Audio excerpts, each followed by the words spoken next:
I want to give all praise and glory. I want to give all praise and glory to Yahweh Bahasham, Yahweh Shai Bahasham Ha Rakakwadash. Double honors unto our apostle elders, which rule great millstone well, and shalom to the hopeful elect of the nation of Israel. May you endure unto the end. Shalom wa abababal. So this is Genesis 32 verse 7, and it's when Jacob was coming back from his uncle Laban, and he came in contact with Esau, his brother, which swore to kill him. All right, Esau sold his birthright to Jacob, and Esau, being the wicked, wanted to murder his brother Jacob. All right. So it says in Genesis 32 verse 7, then Jacob was greatly afraid and distressed, which this is going to happen to the descendants of Jacob in these last days. It's called Jacob's trouble, which Esau, Edom, the so-called white race, they're going to come down with great wrath because they know that they have but only a short period of time, all right, to rule. And like Esau, their forefather, wanted to slay his brother Jacob because he sold his birthright to Jacob and then changed his mind and wanted it back. All right, well, that's how these Edomites are moving today. So Jacob is going to find himself, the Israelites, in a time called Jacob's trouble. All right, and they're going to make an implantable microchip mandatory for buying and selling. That's why they're crashing the system. It says, and he divided the people that was with him, and the flocks and herds and the camels into two bands, which he broke his family up into two because he had his sons with 4 women. All right. So he broke them up. So if one was to be destroyed, it tells you right here. And he said, if Esau come to the one company and smite it, meaning destroy it, then the other company which is left shall escape, right? So he's using military strategy, right? If they come after this group, at least that group got the time to run away and get away. And so his children, some of his children and wives will escape, right? But he wasn't realizing that the Lord was with him at that moment, knowing that he was in fear, okay, of Esau. And that's what's going to happen in these last days. All right. We've been broken up into 2 kingdoms after the death of King Solomon, Judah and Jerusalem, which you see is coming together. And we're even divided in another way, being the elect and the unelected. All right. You got 1/3 that's been selected to be saved, starting with the 144,000 elect men, all right, of the nation of Israel. And then you got the 2/3 in America, which are going to be destroyed completely with Edom. All right, because they're for the so-called white man ruling. They love the so-called white man. They're impressed by him, so they worship him as a god. All right, and they're going to be destroyed for the lack of knowledge, and they reject knowledge. So there's nothing we could do for them. All right. So it says in Genesis 32 verse 9, and Jacob said, O my power of my father Abraham and power of my father Isaac, Yahweh which saideth unto me, return unto thy country and to thy kindred, and I will deal with thee. So he was given the order to go back to that land, which was given to his father Abraham and Isaac. All right. Now, just like us in this last days, we've been commanded to raise up, remember ourselves, because we're preparing to go back to our land. Yahweh Shai is going to take us back to that land. He tells you in Isaiah 14 and Jeremiah 30 that he's going to take us back to that land after he cleanses it with fire. All right, because you got a bunch of counterfeits in that land. It says in verse 10, I am not worthy of the least of all the mercies and of all the truth which thou hast showed unto thy servant. We're not worthy in this generation. That's why it's grace. It's a gift given to us, which is instruction unto salvation.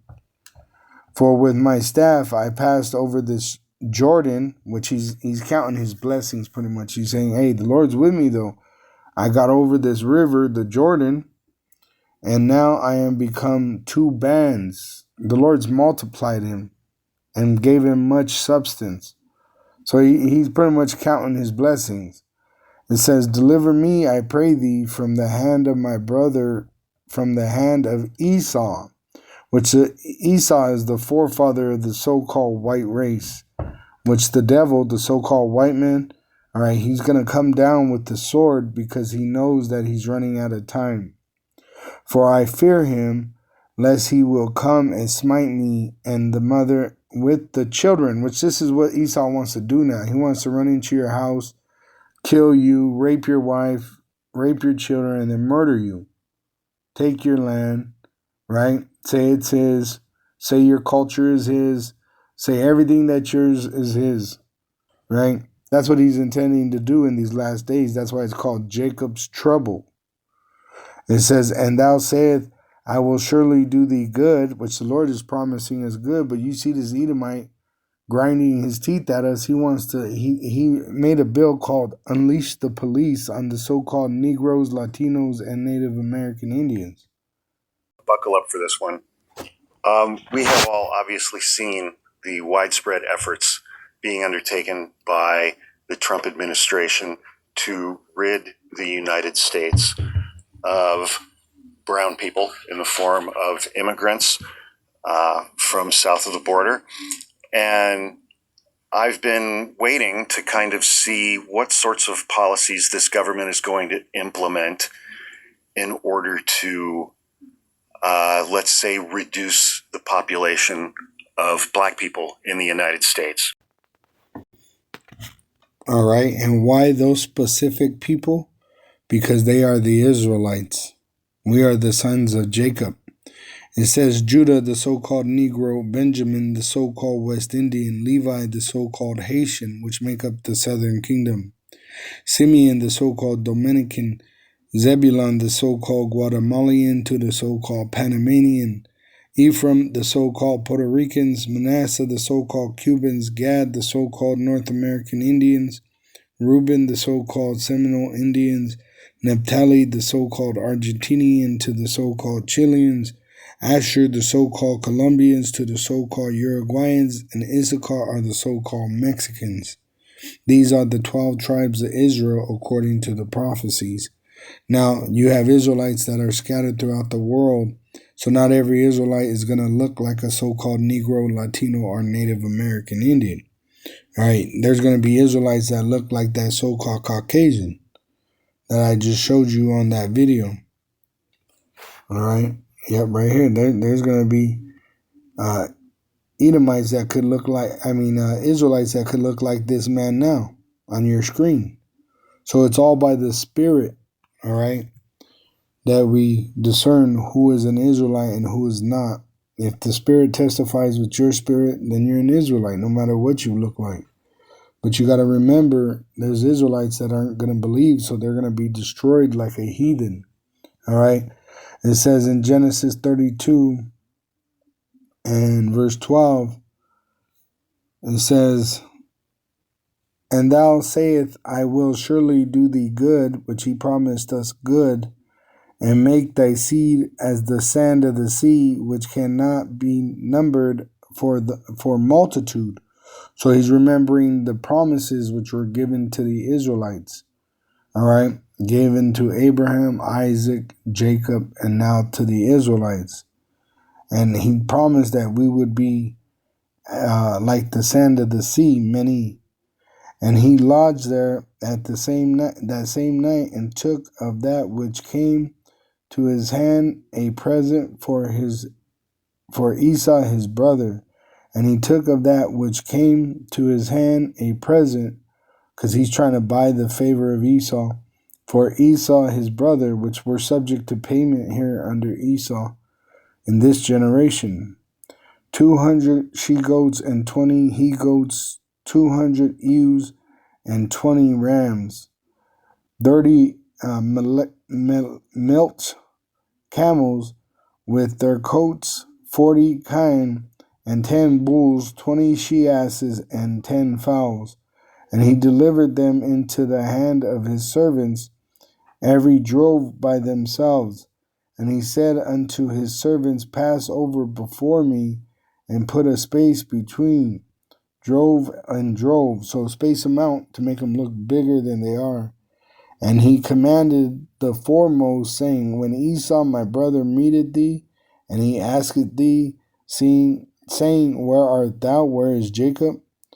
And whither goest thou? And where are you going? And whose are these before thee? Then thou shalt say, They be thy servant Jacob's. It is a present sent unto my lord Esau, and behold, also he is behind us. It says, And so commanded he the second and the third, and all that followed the drove, saying, On this manner shall ye speak unto Esau when you find him. So every drove was commanded to, Hey, Jacob's coming, these are Jacob's, and he's giving them to you.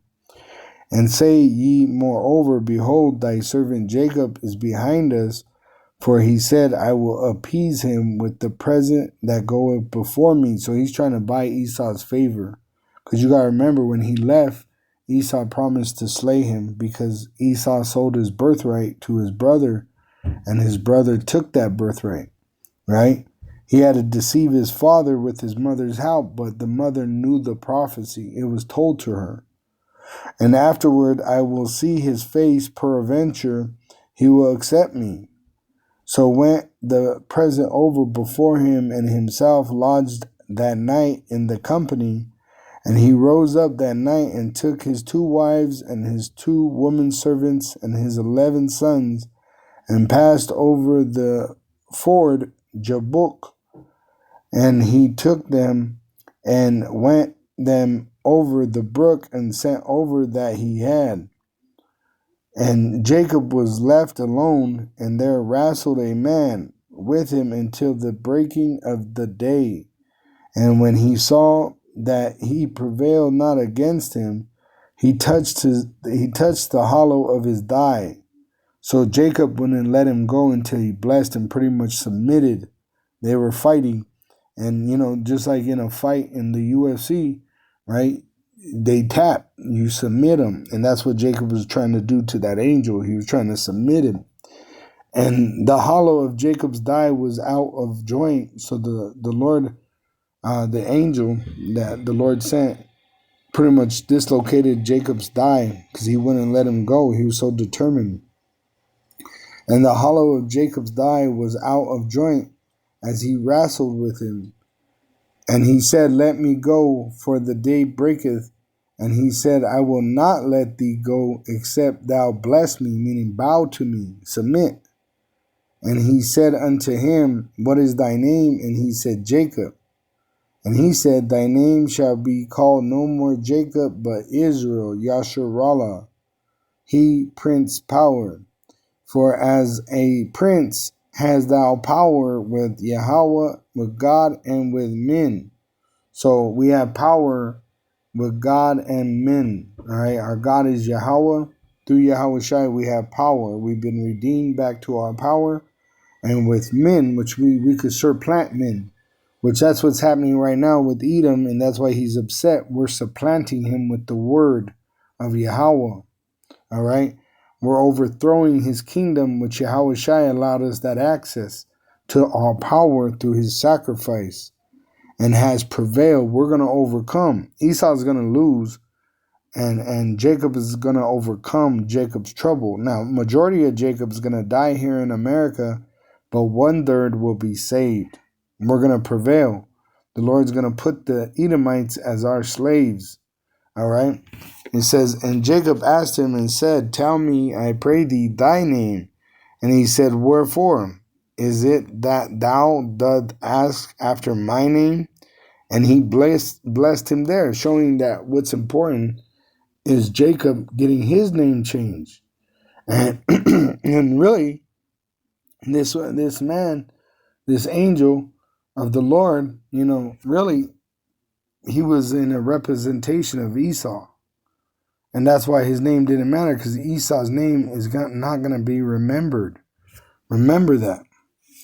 It says, and Jacob called the name of the place Peniel, which that's where you get the name pineal gland, which goes, it also represents the penis of a man. For I have seen power face to face, and my life is preserved. See? Why? Because he's going to multiply. You understand? He's going to bring the elect, and the elect are going to rule the world and multiply and fill this earth with righteous men and women. All right? The nation of Israel. All right? So I just want to get you that information about the penile. All right? This web search.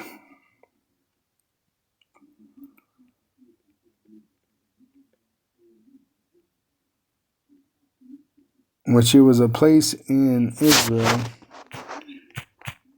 See? Peanut in the Bible, images. Which it was this place here where he wrestled the angel, all right? Which was right here. Where he crossed the river, he wrestled the angel there. And Edom was in this land because he was with the Hamites, all right? But his land is actually south, okay? See, it was up there. But Esau's land is in the south. So he was up there because he was dealing with the Hamites, you see? And then let me get you the pineal gland information, all right? Pineal gland, right? Dealing with the mind where the spirit dwells, all right? Sexual organ.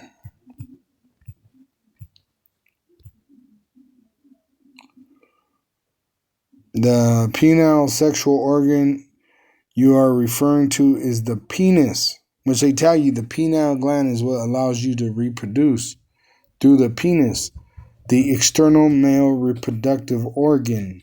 See? So the Lord's dealing with an elect group of men, and he's going to use them to populate the earth with an elect group of women, which been selected to be with those elect men. Just like Noah and his 3 sons had wives in the ark. To do what? Multiply, to fill the earth with people for the purpose of the Lord.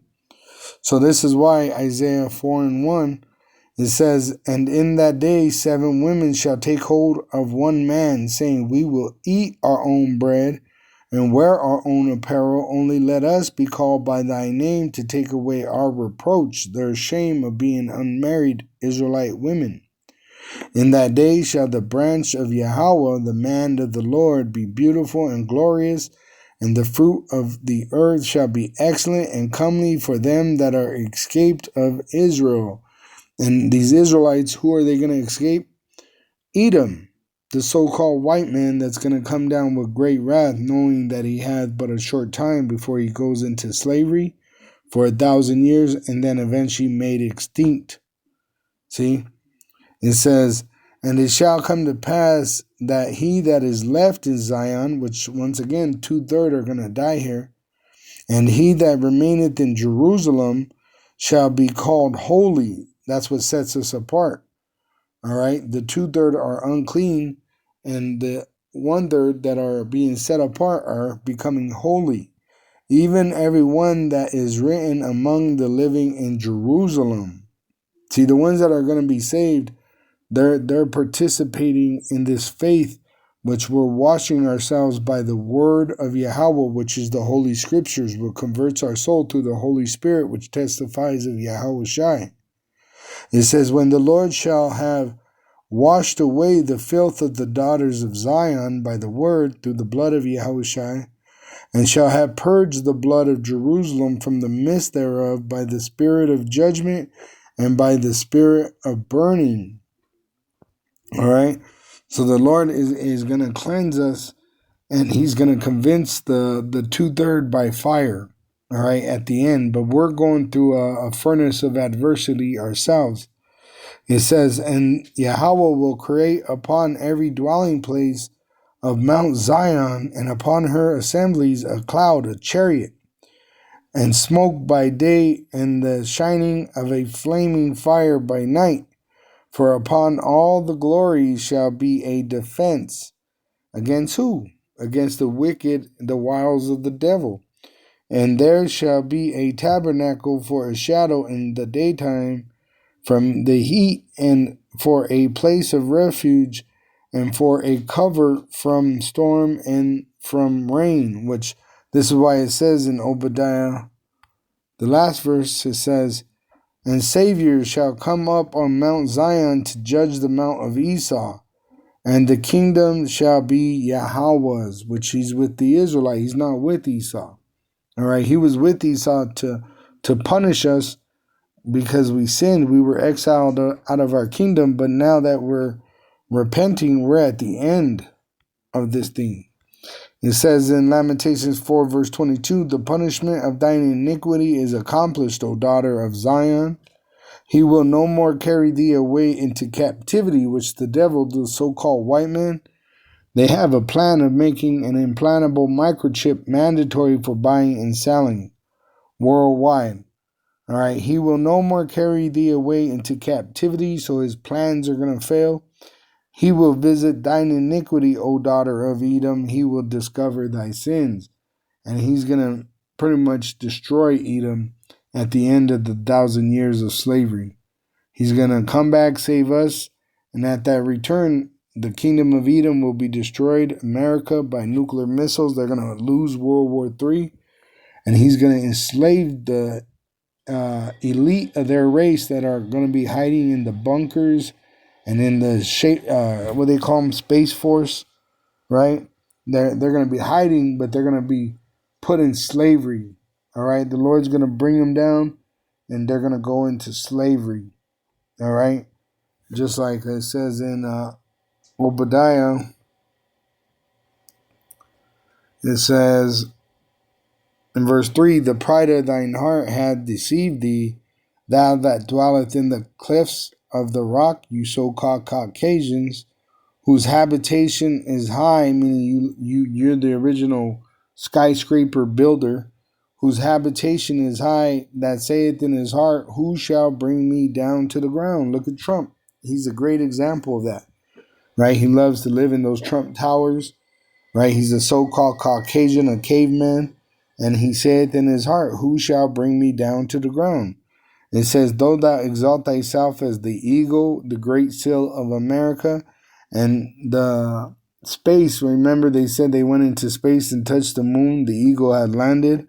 It says, and though thou set thy nest among the stars, right, like their Space Force, thence will I bring thee down, saith the Lord, Yahweh. So he's going to send his son, Yahushai, to bring you down, Esau, and he's going to deliver his Israelites, which he's going to multiply us.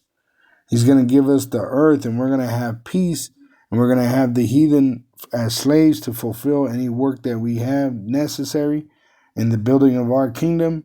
But otherwise than that, we're going to be making babies in peace. All right? And we're going to carry out the judgment of the Lord on the heathen when they go off. But with that, give all praise and glory to Yahweh Bahasham, Yahushai, Bahasham Ha Rekakudash, double honors unto our apostle elders, which rule great millstone wow, and shalom to the hopeful elect of the nation of Israel. May you endure unto the end. Shalom wa abababal.